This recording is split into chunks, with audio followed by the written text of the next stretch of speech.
नमस्कार. तर मित्रांनो, आजचा आपला प्रश्न आहे टेक्निकल ॲनालिसिस म्हणजे काय? टेक्निकल ॲनालिसिस म्हणजे कोणत्याही शेअरची आत्तापर्यंतची त्याच्या किमतीची हालचाल बघून तो भविष्यात कसा चालणार आहे याचा केलेला अभ्यास. टेक्निकल ॲनालिसिसमध्ये अजून काही गोष्टी फार महत्त्वाच्या आहेत.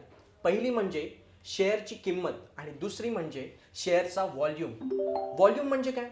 व्हॉल्यूम म्हणजे जेव्हा एखाद्या शेअरची खरेदी विक्री खूप मोठ्या प्रमाणात होते तेव्हा त्या शेअरचा व्हॉल्यूम हा वाढतो. त्यानंतर येते व्होलॅटिलिटी.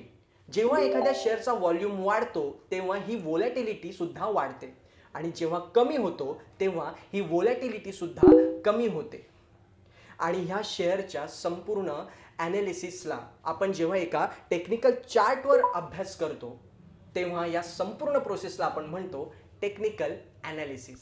अशाच फायनान्शियल इन्फॉर्मेटिव्ह व्हिडिओज पाहण्यासाठी आपलं स्टॉक आयडिया चॅनलला लाईक करा, कमेंट करा, शेअर करा आणि नवीन व्हिडिओ पाहण्यासाठी सबस्क्राईब करा.